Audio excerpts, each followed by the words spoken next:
Je souhaiterais dédier cette intervention à 2 personnes malheureusement décédées, l'historien Maxime Steinberg ainsi que Alexandre Oller, le fils de David Oller, qui certainement auraient choisi l'un et l'autre d'être parmi nous aujourd'hui.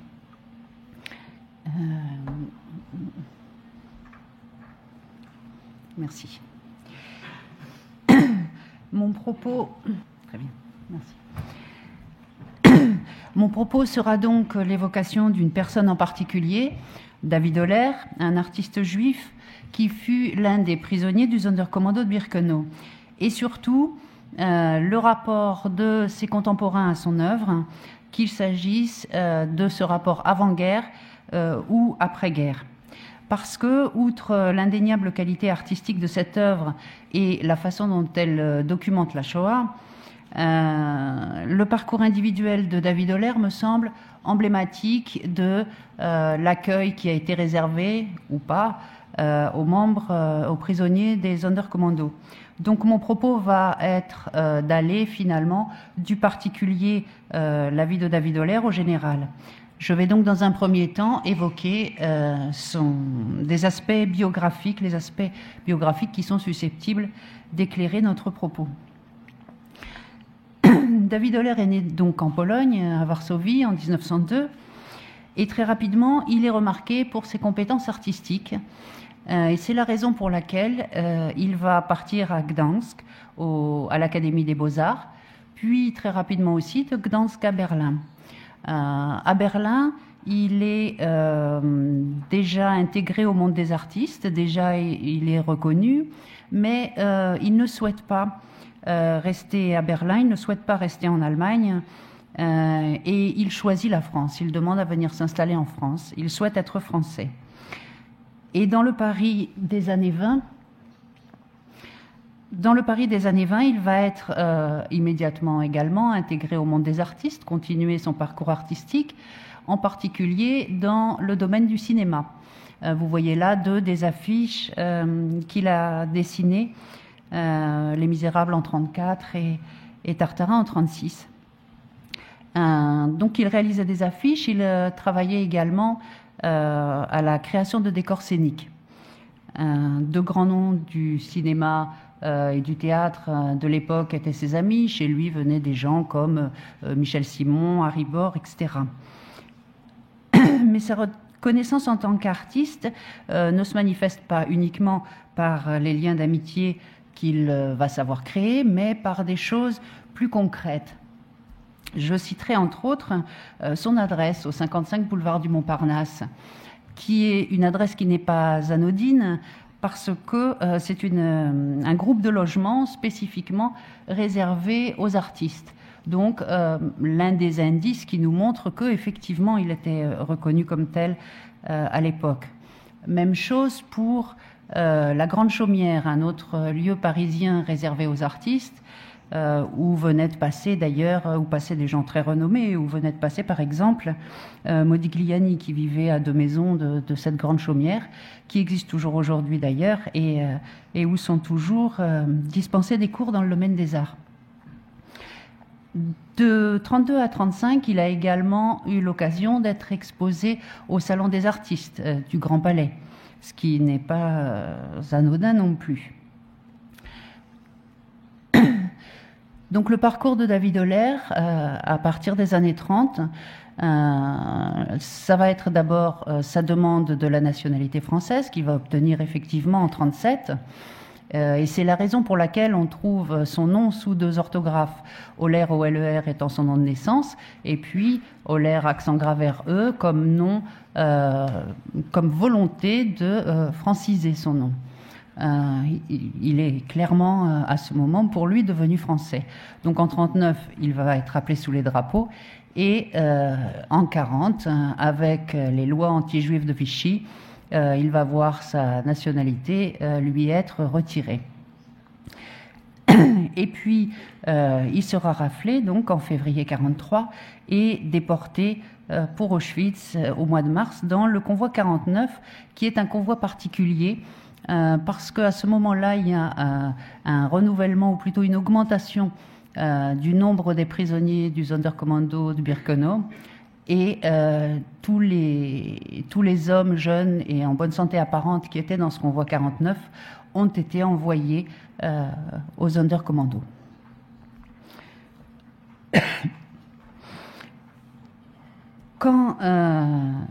Donc maintenant je passe à la période après-guerre, quand David Holler va rentrer en 1945, évidemment sa femme et son fils ne vont pas retrouver le père et le mari qui étaient partis 3 ans plus tôt. Ils vont définitivement être en face d'un homme dont la seule volonté, je dirais même la seule obsession, est de témoigner de ce qu'il a vu et de ce qu'il a vécu. Je vous propose d'écouter ce qu'il en dit lui-même dans ce court extrait.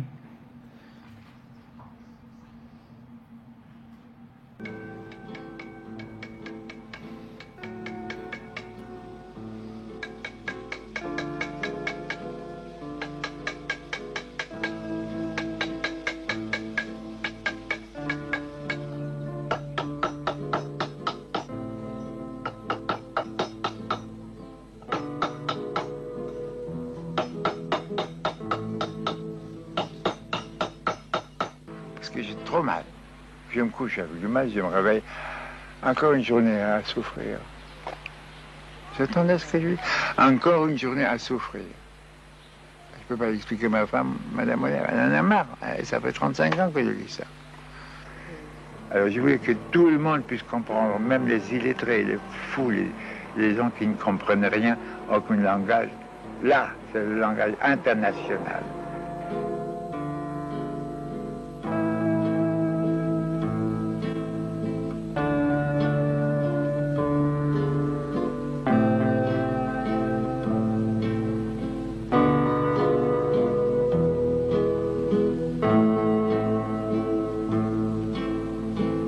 Ça ne me quitte pas. Ça ne me quitte pas. J'entends les voix, j'attends la conversation, les discours, tout. Comme si j'étais là. Comme si ça se passait hier. Pas 35 ans.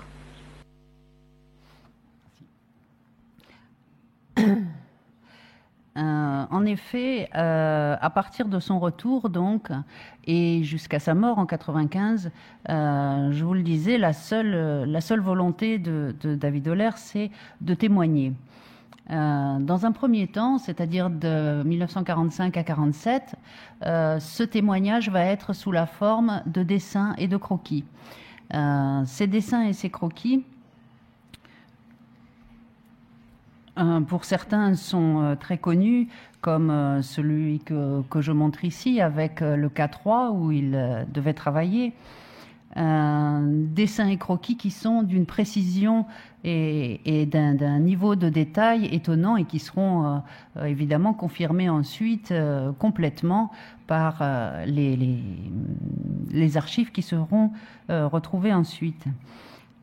Donc les dessins et croquis qu'il réalise, il s'agit de près d'une centaine de dessins qui vont nous montrer tout ce que David Holler a vu, et il a vu beaucoup plus que la plupart des autres membres des prisonniers du Sonderkommando.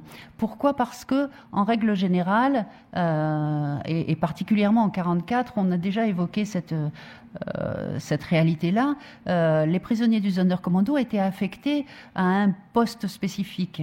Parce qu'au crématoire, le travail était beaucoup plus organisé. Donc certains étaient les Heizer, les chauffeurs, on en a parlé, etc. En ce qui concerne David Holler, comme il est arrivé précédé de cette aura, si j'ose dire, d'artiste, il avait un rôle particulier. Et parmi de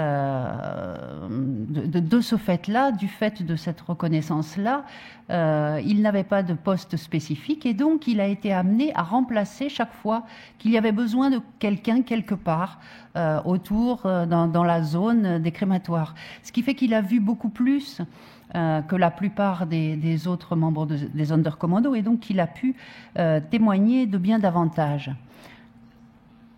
Je vous propose sur cette diapo deux détails pris sur deux images différentes. Vous aurez reconnu à gauche le dessin de la salle des fours de David Oller, et je vous propose de le comparer avec la photographie qui a été prise par un SS à l'époque de cette salle des fours, et comparer à quel point, à quel niveau de détail David Oller nous permet enfin, sa mémoire photographique nous a permis de considérer ces dessins comme véritablement comme des photos d'époque, en tout cas comme des documents d'une valeur considérable. Donc dans un premier temps, ce sera des dessins que David Oller proposera. Dans un second temps, il va s'orienter vers la peinture et la sculpture. Là, on le voit comme dans le film d'ailleurs, dans le jardin de sa maison de Noisy. Noisy, c'est en banlieue parisienne, très près de Paris. C'est d'ailleurs relié à Paris par un tramway à l'époque. Dans ce jardin de la maison de Noisy, il va faire ses sculptures, et cette évolution de l'artiste de la forme dessin et croquis vers la forme peinture et sculpture va être aussi une évolution mentale. Les deux vont aller de pair, c'est-à-dire que les modes d'expression de l'artiste vont prendre davantage de place à côté des modes de l'expression du témoin lui-même. On voit ici, par exemple, à quel point, et en particulier avec l'étoile, le propos devient allégorique. Et on entre véritablement dans une expression artistique avec diverses lignes de force, avec des choix de couleurs spécifiques, etc. Et puis, David Oller va mourir en 1985. Ce sera tout ce que je vous dirai aujourd'hui sur sa biographie, mais si vous souhaitez davantage d'informations, permettez-moi de vous renvoyer à mon propre site que vous voyez là à l'écran, où je consacre des pages spécifiques à David Oller. Alors, que va-t-il se passer avec toutes ces œuvres ? Eh bien, c'est là que les difficultés commencent, parce que pas grand-chose précisément, parce qu'il semble qu'elles n'intéressent personne. La chose est en soi assez stupéfiante, parce qu'un témoin aussi extraordinaire est d'évidence unique au monde. Lui-même va chercher à se faire exposer sans véritablement de résultat, et la première personne dont nous ayons trace qui soit venue le rencontrer, c'est Myriam Novitch, une femme qui dépense son énergie à mettre en place le musée des combattants des ghettos en Israël, en Galilée. Pour mettre en place ce musée, elle regroupe tout ce qu'il est possible de trouver comme témoignage en Europe, et elle rencontrera ainsi David Oller en 1976. Elle va lui demander ce qu'il peut prêter. David Oller fera don de 5 tableaux, 3 sculptures, et va prêter une 50aine de dessins. Dans son idée, c'était en tout cas un prêt. Il va s'avérer que ces dessins vont rester et sont aujourd'hui encore dans les archives de ce musée. J'ai eu la chance de les voir et le plaisir de constater qu'effectivement, les archivistes y veillent avec le plus grand soin. Vous voyez là la main de l'archiviste, gantée, et le tiroir des œuvres de David Oller, avec son nom indiqué, etc. Mais pour autant, ces œuvres-là ne sont pas visibles au public. Elles sont dans un tiroir. Quant aux sculptures que David Oller réalisait dans son jardin, elles étaient entreposées à l'extérieur de la maison, l'intérieur étant déjà rempli par les tableaux ainsi qu'un bâtiment adjacent à la maison. Et les sculptures qui restent, je dis qui restent parce que il y a eu en 81 un acte de vandalisme qui n'a pas à voir avec l'antisémitisme, semble-t-il, d'après les témoignages que j'ai obtenus. Et la plupart des statues, un grand nombre en tout cas de statues, ont été cassées. Je vous ferai remarquer en bas de l'image à droite cette statue, le cri qui donne son titre à mon intervention. Ces statues ont été réparties essentiellement chez des particuliers. Quant aux peintures, hormis celles que David Oller, de son vivant, a choisi d'offrir autour de lui, elles ont été données après sa mort par un accord, un commun accord entre Alexandre, le fils de David Oller, et Serge Klarsfeld, dans 2 lieux. On a une 40aine d'œuvres aujourd'hui à Yad Vashem et 18 tableaux au musée de l'héritage juif de New York. Et en particulier cette toile à côté de laquelle vous voyez David Oller. Ce qui vous permet d'ailleurs de constater que les tableaux de David Oller sont souvent très grands. Donc ces tableaux qui ont été donnés et à New York et à Jérusalem ne semblent faire l'objet dans aucun cas d'une collection permanente. Ce que je veux dire, c'est que là non plus, les tableaux ne sont pas visibles. Ils sont dans des archives, ils sont dans des greniers. Probablement on en prend grand soin, mais le public ne peut pas les voir. À ma connaissance, une seule œuvre est visible, et je me réjouis que ce soit en France. C'est au musée de Champigny et c'est le tableau que vous voyez en ce moment. Pour autant, je trouve tout à fait désolant qu'une seule toile soit exposée en France, et il me semble que cet homme qui a véritablement choisi la France devrait avoir au moins une salle dans un musée français. En ce qui concerne les expositions de ces œuvres, depuis 1950, les manifestations de reconnaissance de la qualité testimoniale de l'œuvre de David Oller sont rares et récentes. L'exposition au musée des combattants des ghettos en Israël, donc, qui a eu lieu en 80, c'est tout de même 30 ans après que les dessins aient été réalisés, c'est 5 ans avant la mort de David Oller. Ensuite, il y a eu l'exposition à Yad Vashem en 97, on y reviendra. Et puis la grande exposition du Mémorial à Paris, je dis grande parce qu'il y avait 53 œuvres. Et à ma connaissance, finalement, seul le film de Jean Boussuge en 81 a rendu à David Oller l'hommage qu'il méritait en réalisant un long métrage dans des conditions matérielles très, très approximatives, très sommaires, mais avec beaucoup de détermination. Et bien entendu, l'extrait que je vous ai montré tout à l'heure émane de ce film de Jean Boussuge. Pour autant, ce film-là reste tout à fait confidentiel. Il est particulièrement choquant, de mon point de vue en tout cas, que depuis leur émergence, ce soit les négationnistes qui finalement se sont emparés de l'œuvre de David Oller et pour l'évoquer. Mais néanmoins, la chose me paraît fort intéressante parce que on sait comment ces individus-là s'acharnent sur ceux qu'ils appellent de faux témoins. Ce qu'il faut bien entendu comprendre à l'inverse comme des témoins de premier plan. Il ne faut donc pas s'y tromper qu'il s'agisse de David Oller ou de Philippe Muller. L'intérêt que les négationnistes portent à ces deux témoins est en fait une marque, une mesure de leur importance. Ce parcours personnel de David Oller me semble permettre de tirer certaines constantes quant au regard qui est porté sur les prisonniers membres des Sonderkommando. Et peut-être devrais-je plutôt dire au regard qui n'a pas été porté sur eux. Permettez-moi de commencer cette partie de mon exposé en évoquant mon propre parcours. Quand il y a une dizaine d'années, j'ai voulu m'informer, disons, un peu plus sérieusement que ce que tout honnête homme sait sur la Shoah. J'ai découvert une quantité de livres considérable sur la Shoah en général, bien plus que je n'aurai le temps de lire au long de ma vie, mais aucun ouvrage spécifique sur les prisonniers des Sonderkommando, alors qu'il me semble évident que là se trouve un point fondamental pour l'histoire de l'extermination.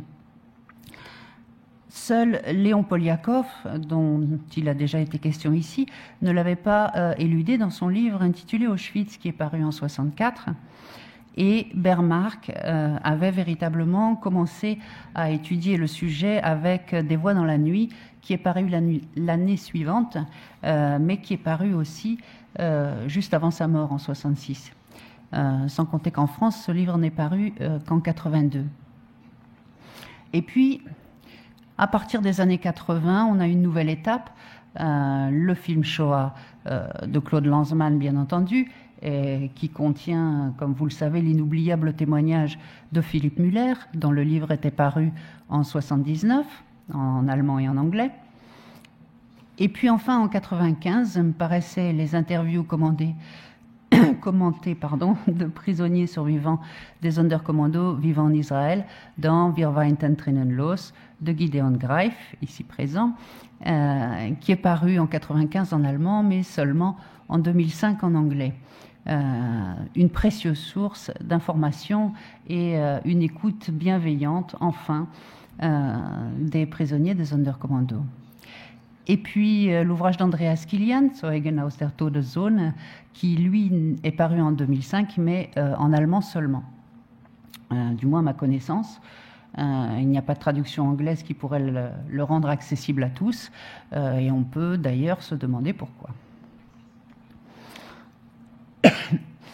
Pour les différents types de témoignages et leurs particularités, nous avons dit que du point de vue dans le domaine artistique, c'était 1997, l'exposition de Yad Vashem, comme la véritable première écoute du témoignage, donc après 50 ans.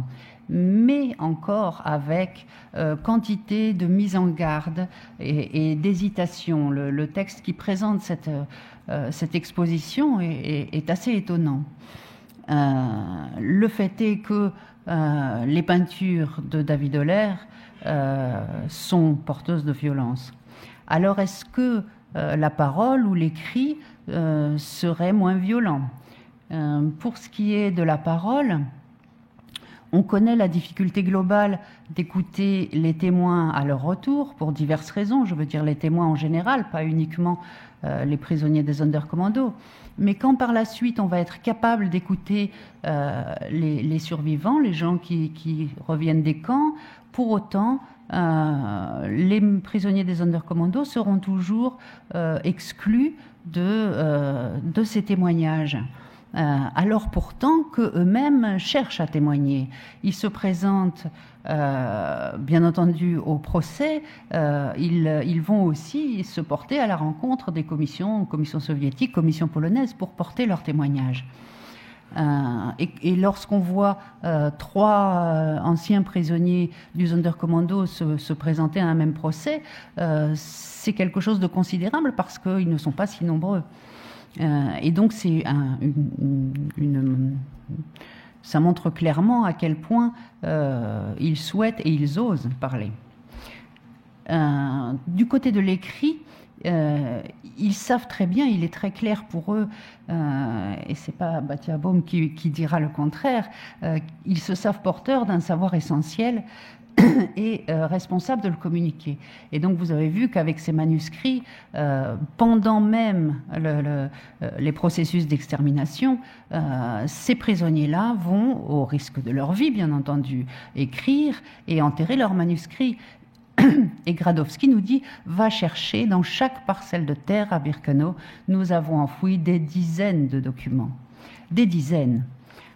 Cet élément est confirmé par d'autres prisonniers des Sonderkommando. Je veux dire l'élément disant que les manuscrits enterrés sont nombreux.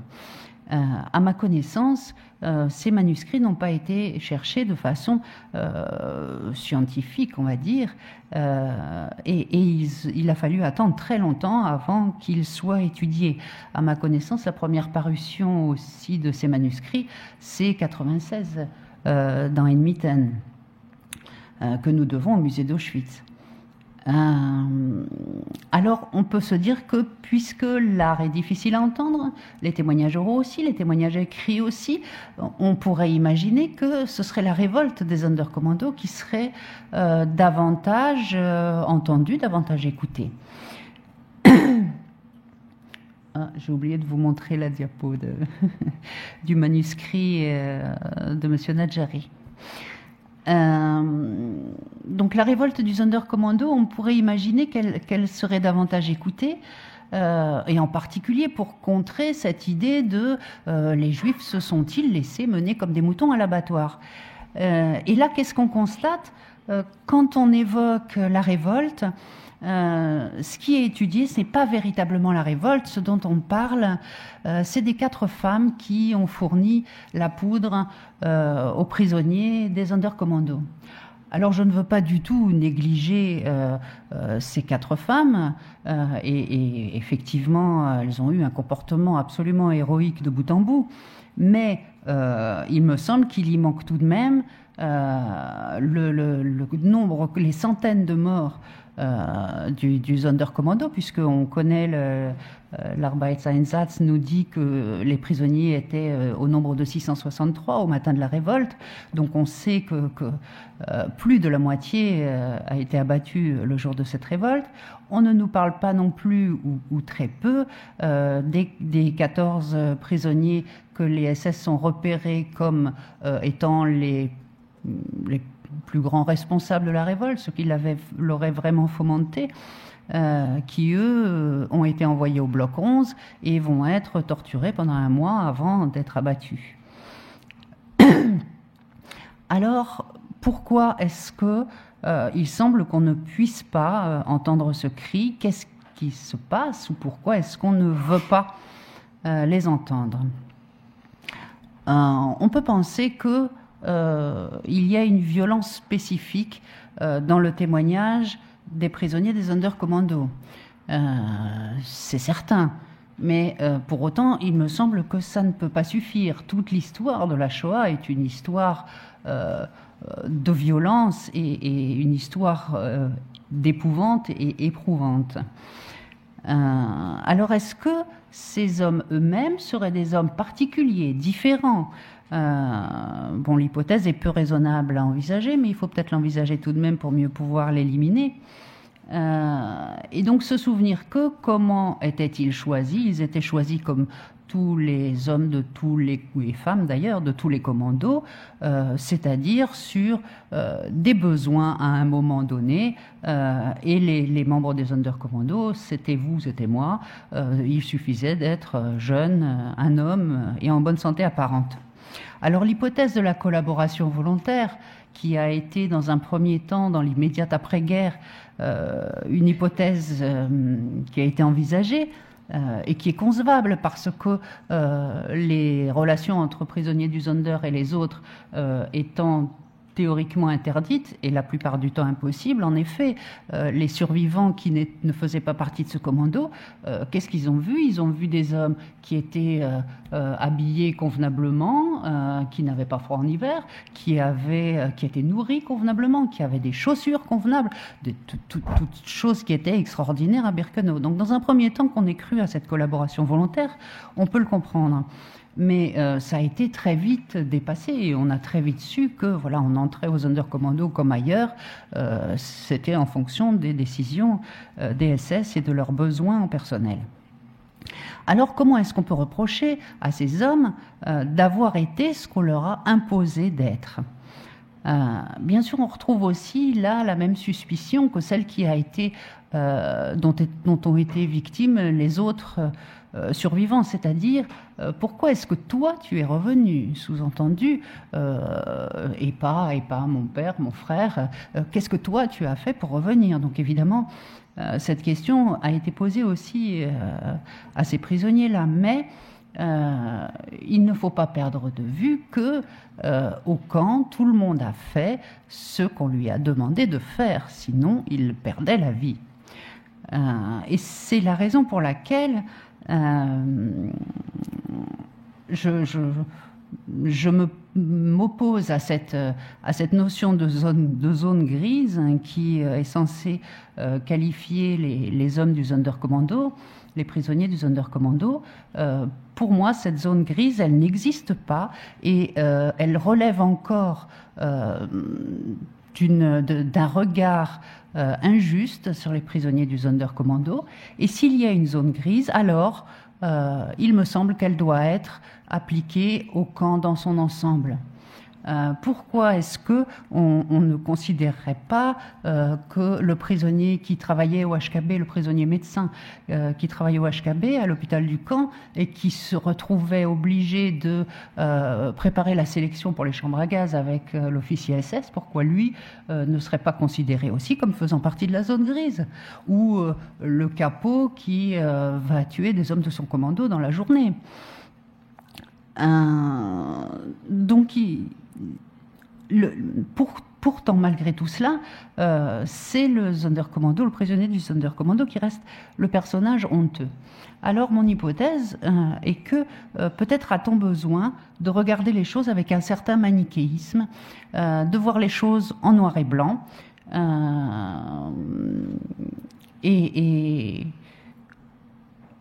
bon, évidemment, j'entends bien et il est évident qu'il y a des bourreaux et qu'il y a des victimes. On est bien sûr d'accord là-dessus. C'est pas ça que je veux dire. Mais il me semble que la littérature sur la Shoah globalement, qu'il s'agisse aussi bien des œuvres des historiens ou des témoignages, il me semble qu'il y a là une volonté de maîtrise de l'inhumanité, c'est-à-dire comprendre, mettre des mots, etc., pour maîtriser. Et les crématoires vont rester les lieux où il n'y a aucun espoir et les lieux surtout de l'inhumanité. Alors nous aurions voulu vraisemblablement que les prisonniers des Sonderkommando refusent leur destin, c'est-à-dire qu'ils se suicident, qu'ils refusent en bloc, ce qui d'ailleurs s'est produit dans les deux cas, mais on aurait voulu qu'il n'y ait aucun prisonnier qui accepte d'être un membre du Sonderkommando pour nous dire à nous aujourd'hui que nous aurions su le faire aussi, nous aurions su nous opposer aussi. Mais ce à quoi l'être humain n'étant que ce qu'il est, ce à quoi nous sommes renvoyés, c'est que à travers eux, nous sommes renvoyés à notre propre humanité, c'est-à-dire à ce qu'elle contient aussi comme part d'inhumanité en chacun de nous. Et donc, il me semble que étudier le sujet des Sonderkommando, c'est savoir et accepter que nous sommes tous de potentiels Sonderkommando, et c'est cela que nous ne voulons pas savoir. Je vous remercie.